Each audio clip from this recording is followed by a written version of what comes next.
अस्सलाम वालेकुम। आप ये सोच रहे होंगे कि मैं इतनी बड़ी खाली जमीन पे अकेला क्या कर रहा हूं, वहां आकर बताता हूं। दरअसल मैं इस बिल्डिंग के फर्स्ट फ्लोर पर हूं और आपको देखकर समझ में आ ही रहा होगा कि इस बिल्डिंग के कंस्ट्रक्शन का काम चल रहा है।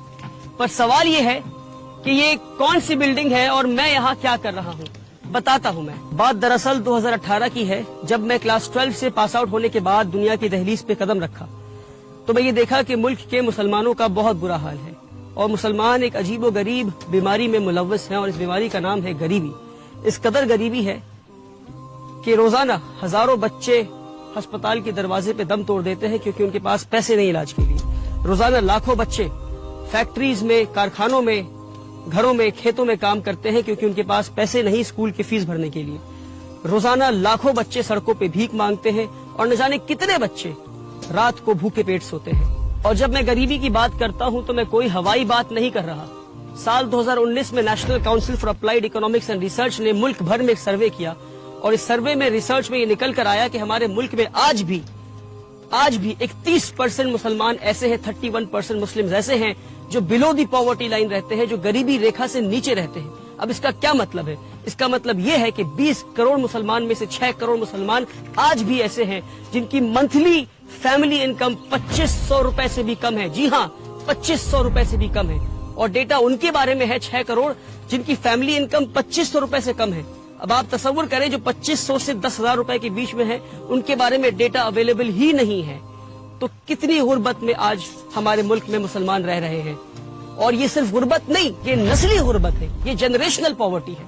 इसका क्या मतलब? इसका मतलब ये है कि ये लोग नस्लों से, नस्ल दर नस्ल, जनरेशन आफ्टर जनरेशन ये गुर्बत में रहे हैं। न जाने कितनी पीढ़ियों से ये इसी गुर्बत में रहे हैं। वाहिद ऐसी दवा है जो मुसलमानों को गरीबी से बाहर निकाल सकती है और वो है तालीम, एडुकेशन। मगर अफसोस कि पिछले 70 साल में ना हमने पढ़ा, ना हमें पढ़ने दिया गया। एक सिस्टम के तहत हमें पीछे रखा गया, हमें पढ़ने नहीं दिया गया। लास्ट सेंसस डेटा अगर आप उठाकर देखेंगे तो आपको ये पता चलेगा कि आज भी मुल्क में 51% मुसलमान ऐसे हैं जो इलिटरेट हैं, यानी हमारी आधे से ज्यादा आबादी आज भी न पढ़ सकती है न लिख सकती है। साल 2021 में national council for protection of childs right ने, NCPCR ने मुल्क भर में एक सर्वे किया और रिसर्च में क्या निकल कर आया आप सुनकर हैरान हो जाएंगे कि सिर्फ साल 2021 में 1 करोड़ 10 लाख मुसलमान बच्चों ने स्कूल जाना छोड़ दिया क्योंकि उनके पास स्कूल के फीस के पैसे नहीं थे। जब ये सारी चीजें मेरी नजरों के सामने थी तो साल 2018 में, जब मैं सिर्फ 19 साल का था, तो मैंने यह अहद किया कि एक ऐसा स्कूल बनाऊंगा जहां अमीरों की तालीम गरीबों को दी जाती हो, कि एक ऐसा स्कूल बनाऊंगा जहां इंडिया के बेहतरीन स्कूल्स में जो तालीम दी जा रही है वो तालीम मैं गरीबों को दे सकूं, कि एक ऐसा स्कूल बनाऊं जहां मुल्क और मिल्लत के लीडर्स तैयार हो सके गरीब बच्चों में से।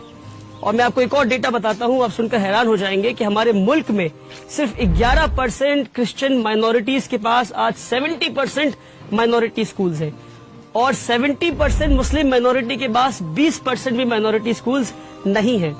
और जहां हम इस वक्त खड़े हैं वेस्ट बंगाल में, यहाँ पर 24% क्रिश्चियन माइनॉरिटीज के पास 115 माइनॉरिटी एफिलिएटेड स्कूल्स हैं और 90% मुस्लिम माइनॉरिटी के पास 10 भी ऐसे स्कूल नहीं है जो माइनॉरिटी एफिलिएटेड हो। साल 2018 में मैंने उम्मीद एकेडमी की शुरुआत की सिर्फ 10 बच्चों के साथ 1000 स्क्वायर फीट के अपार्टमेंट में। आज 5.5 साल के बाद हमारे पास एक सक्सेसफुल इस्लामिक स्कूल का मॉडल है जहां अमीरों की तालीम गरीबों को दी जा रही है। आप आएंगे हमारे स्कूल तो देखेंगे कि किस तरह हम मॉडर्न कंटेम्पररी एजुकेशन, और वो एजुकेशन जो इंडिया के बेहतरीन स्कूलों में दी जा रही है, वो एजुकेशन हम गरीब बच्चों को दे रहे हैं। वो गरीब बच्चे जिनके माँ बाप मजदूरी करते हैं, जिनके बाप रिक्शा चलाते हैं और माएं घरों में बर्तन मांजा करती हैं और सफाई का काम करती हैं। आज 5 साल के बाद हमारे पास 300 से ज्यादा बच्चे हैं और 1500 से ज्यादा बच्चों के नाम हमारे वेटिंग लिस्ट पर हैं, पर जिनके लिए हमारे पास जगह नहीं। तो 2 साल पहले मैं इन गरीब बच्चों के लिए जगह ढूंढने निकला और फाइनली इस जमीन पर आया जो कि 2 एकड़ जमीन है और अल्लाह ने आसानी के साथ हमें ये जमीन दिलवा दिया। और इस जमीन पे जहां आप देख सकते हैं स्कूल बिल्डिंग के कंस्ट्रक्शन का काम चल रहा है।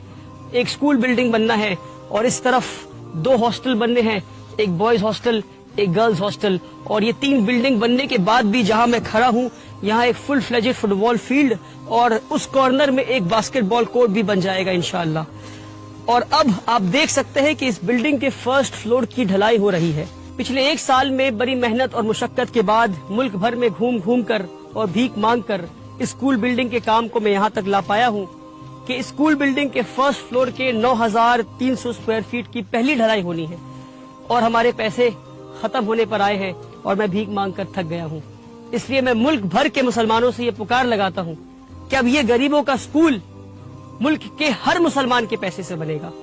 इस स्कूल को बनाने में और हॉस्टल बिल्डिंग और स्कूल की फिनिशिंग करने में तकरीबन 10 करोड़ रुपए का खर्च है और मैं ये मानता हूँ कि ये 10 करोड़ रुपए एक हफ्ते में जमा हो सकता है। हमारे मुल्क में 20 करोड़ मुसलमान रहते हैं। मैं 20 करोड़ मुसलमान की बात नहीं करता, मैं सिर्फ 10 लाख मुसलमान की बात करता हूँ। और मैं ये चाहता हूँ कि आप मेरे इस वीडियो को 10 लाख मुसलमानों तक पहुँचा दे जो मुझे सिर्फ 100 रुपए दे। मैं 1 लाख रुपए या 1,000 रुपए की बात नहीं करता, मैं सिर्फ 100 रुपए की बात करता हूँ। अगर 1 मिलियन व्यूज इस वीडियो में पहुंच जाते हैं और 10 लाख लोग सिर्फ 100 रुपए देते हैं तो एक हफ्ते में 10 करोड़ रुपए जमा हो जाएगा और गरीबों का ये स्कूल बिल्डिंग और हॉस्टल बिल्डिंग 1 साल में बनकर तैयार हो जाएगा। और ये मेरी पहली पुकार है, इंशाअल्लाह हम इस पुकार में कामयाब होंगे। और अगर हम होते हैं कामयाब तो इस तरह हम 1 नहीं 100 पुकार लगाएंगे और मुल्क भर में अगर ये मॉडल कामयाब होता है तो हम मुल्क भर में 1 नहीं ऐसे 10 नहीं 100 स्कूल तैयार कर सकते हैं आपके सिर्फ 100 रुपए में। मगर शर्त यह है कि हर पुकार पे 10 लाख लोग 100 रुपए जरूर दें। अगर हम इस मॉडल को कामयाब कर पाते हैं तो हम 20 साल के अंदर अपने हालात को बदल सकते हैं। एक जनरेशन सिर्फ एक जनरेशन पूरी कौम के हालात को बदल सकती है। इस वीडियो को देखने के बाद आपके पास 2 ऑप्शंस हैं।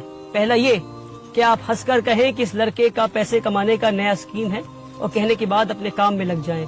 दूसरा ये कि आप फौरन 100 रुपए ट्रांसफर करें इस दिए हुए नंबर पर और इस वीडियो को ज्यादा से ज्यादा लोगों तक शेयर करें ताकि कल क़यामत के दिन जब आपसे सवाल हो कि एक नौजवान लड़का खड़े होकर पुकार लगा रहा था, गुजारिश कर रहा था आपसे कि आओ कौम के मुस्तकबिल को बदलते हैं, कौम के हालात को बदलते हैं, तो आपने क्या किया, तो आप फख्र से ये कह सकेंगे कि उसके नेक नियत पे हमने यकीन किया और हम उसके मुहिम का हिस्सा बने। मेरी गुजारिश है आपसे, मेरी पुकार को ना ठुकराएं आप। हमारे बच्चियों को स्कूलों से निकाला जा रहा है क्योंकि वो हिजाब पहनती है। हमारे बच्चों को स्कूलों में मारा जा रहा है। स्कूल जैसे पाकीज़ा जगह पे भी हमारे बच्चे नफरत से महफूज नहीं और आज हमारे खुद के कोई स्कूल्स नहीं। आपसे गुजारिश है कि मेरे पुकार को ना ठुकराएं। आपसे गुजारिश है कि मेरा साथ दें। आप साथ देंगे तो अल्हम्दुलिल्लाह, नहीं देंगे तो भी अल्हम्दुलिल्लाह। मैं कल भी भीख मांग रहा था, आज भी मांग रहा हूँ, आगे भी मांगता रहूंगा। अपने मुस्तकबिल को बदलने का वक्त आज है, अभी है। इस वक्त को, इस मौके को हाथ से जाने न दें। मुझे अपना 100 रुपए अल्लाह के नाम पे दें।